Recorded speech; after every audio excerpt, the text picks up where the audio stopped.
So if your personality is made up of how you think, how you act, and how you feel, and your personality creates your personal reality, then in order for you to create a new personal reality, a new life, you would have to change your personality. Yes or no? You would have to change the way you think, change the way you act, and change the way you feel. And most people in their lives are trying to create a new personal reality as the same personality. And it doesn't work. And the repetition of doing the same exact routine every single day, thinking the same way, acting the same way, feeling the same way over and over again, by the time we're 35 years old, we go on autopilot. And 95% of who we are at that point is just a set of programs. And so the body then is dragging somebody in the predictable future based on what they did in the past. And imagine this. This has happened to all of us. You have a thought in your routine day that you're going to go do something, and that thought is going to lead to a choice, and the choice is going to lead to a behavior, and the behavior is going to lead to experience. The experience produces the payoff. The payoff is the feeling or the emotion, and all of a sudden, something happens where it doesn't work out, and you're not getting the feeling that reaffirms your identity. Then most people replace it with a pretty uncomfortable feeling. They get angry, they get frustrated, they get impatient, they get disrespectful because now the body is craving the feeling and they're not getting the feeling that they want. And they don't believe that they have any control over how they feel. Are you with me still? So then, if your personality creates your personal reality, and you're waking up every single morning and you're thinking the same way, acting the same way, and feeling the same way, and it's your environment, all the people and objects and things and places in your life that are controlling your thoughts and feelings, then we could say then your personal reality is creating your personality. And you're not thinking, acting, or feeling greater than your current known reality. And so then now we can say that a person is victim to the circumstances in their life because they'll tell you it's that person or that thing that's making me think, feel, and act this way. How many people are with me? But we say then that we create the world outside of us by the way we think and feel.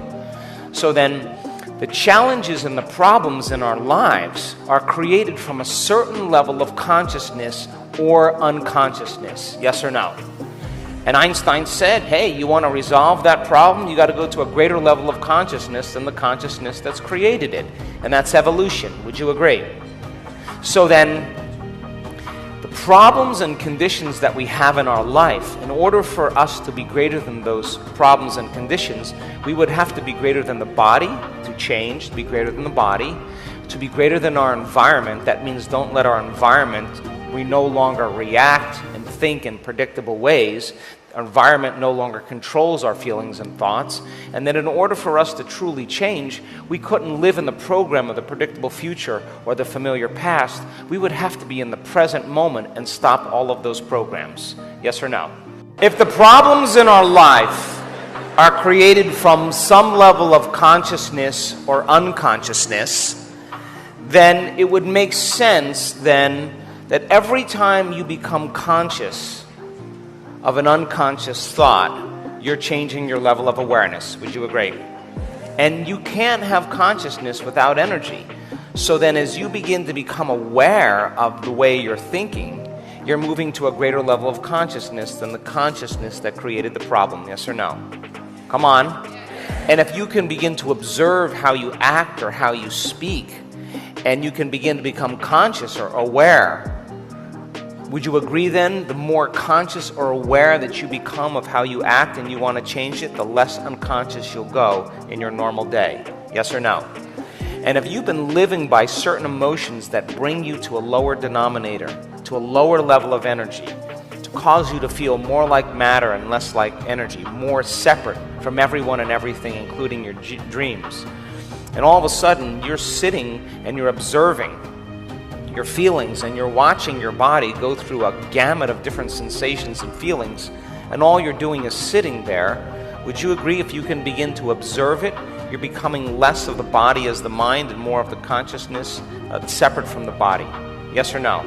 And you're moving to a greater level of consciousness. So what have we been doing all week? This has been a great study in one whole week because people then come to an event and they have all these problems in their lives. And all of those problems primarily come from people, because that's what makes up the majority of our living environment. And so the stronger the emotion that people feel from the problems in their life, the more they pay attention to the person that's creating them. And we could say then they're giving their life force, they're giving their energy away to that person, because where you place your attention is where you place your energy. And so now you're giving your power away to that person, and that's the energy you need to create a new reality. How many people are with me? So you're sitting in the presence of that emotion, and your body's off schedule. It loves to judge at around 11 o'clock in the morning, but you're off schedule. There's no one to judge. You're sitting there with your blindfolds on. Your body says, well, there's got to be somebody to judge. How about the person next to me? How about the person in front of me? How about Dr. Joe? I've got to find somebody to judge. And your body's just looking for the hit of those chemicals. So then you would have to agree with me then, when you start thinking about the problems in your life when you first get here, then your attention is moving away from you. And if that's the case then, if you can lower the volume to that emotion, it would take some level of energy to do that. A level of energy that's greater than the energy of that emotion in order to change it. That means you got to demonstrate a will that's greater than the body is the mind. And that takes an effort. Are you with me still? It's so much easier to go unconscious. Or if I keep asking you to return back to the present moment, and your attention is on this person all the time, or this problem all the time, and you keep stopping the thought that's connected to them, then you'll stop producing the emotion. And the body's going to crave that emotion, and the brain is going to crave that connection, and there's a withering. There's a biological death that goes on. There's a dissonance that's creating neurologically in the brain. That's disorder, that's chaos.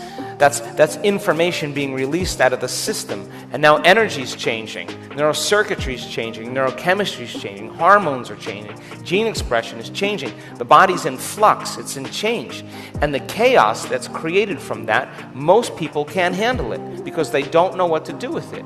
So the solution then is to get up and get on your computer and surf or watch TV or do something to distract you from that feeling that makes it go away.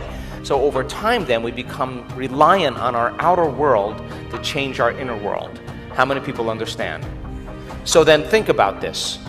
When you lower the volume to that emotion and you take your attention off the problems in your life and you do it with a level of passion and keep returning to the present moment, you're going to begin to weaken the energetic bonds with everyone and everything in your life. And when you have an energy that's greater than the energy that's holding you together, holding you connected to every person and everything in your life, there's going to be a break in that energy, and that energy is coming back to you. That's chaotic energy. That's difficult energy for the body to deal with unless you know how to apply a formula, unless you know how to create order out of disorder. Are you with me still? So then, throw in the hormones of stress. Living in stress is living in survival, and when you're in stress and you're in survival, the very chemicals of stress cause you to heighten your senses and narrow your focus on the cause. And now you're putting all of your attention on the material world. Now where you place your attention is where you place your energy. And the rush of adrenaline that's created from the hormones of stress arouses the body to such a degree that you begin to believe that you're your body. It rouses the brain to put all of the attention on the outer world because that's where the danger is. And now when we're under stress, we can't predict something, we can't control something, or we have the perception that something's going to get worse. The moment we signal those chemicals, now all of a sudden now, in survival, we're doing our best to control and predict everything in our life, to bring it all back together. And so we begin to become over-focused, and we shift our attention from people to things, to objects, the problems, the places, and every one of those has a neurological network in the brain, and the act of doing that causes the brain to become compartmentalized. And the brain starts firing in a very incoherent way. And when the brain is incoherent, you're incoherent. And when the brain isn't working right, you're not working right. So then the very rush of those stress hormones draws from this invisible field of vital life force, this invisible field surrounding the body of energy, and it's turning it into chemistry. And chronic stress keeps tapping the body's vital resource, and in time we start feeling more like matter and less like energy, more like particle and less like wave. And when you feel like you are matter trying to change matter, there's only a certain number of things you can do. You can fight for it. You can race to get it. You can compete. You can manipulate. You can control, predict. You can do the basic things because we only have a certain number of resources when we're matter trying to change matter. Are you with me still? So then the very chemicals of stress, when we narrow our focus on an object or a thing or a person, the very nature of narrowing our focus on matter causes us to feel separate from everyone and everything. So the very chemicals of stress heighten the senses, and now we're materialists and we have separation from everybody and everything. We don't experience connection in any way. And in fact, when you're in the state of survival, you're not going to learn. You're not going to want to create. You're not going to want to go within. You're not going to want to open your heart. You're not going to want to be vulnerable. It's not the time to do that. In stress, it's time to run, to hide, or to fight. And so people spend 70% of their life living in this state. And as they begin to get caught up in these chemicals, what they start doing is, out of the infinite possibilities in the quantum field, that they can begin to create. In stress, you will select the worst case scenario. And when you select the worst case scenario, you're in survival, because in survival, if you prepare for the worst, there's better chances of surviving. So people are always picking the worst reality in their mind and combining a thought with the emotion, and they're conditioning their body into a genetic destiny. How many people are with me?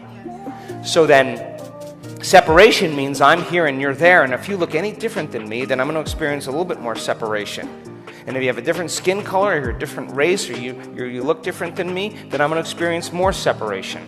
And then there's me here, one point of consciousness, and you there, another point of consciousness. But then there's me here, and there's my dreams. And where do we place our dreams? Way out there.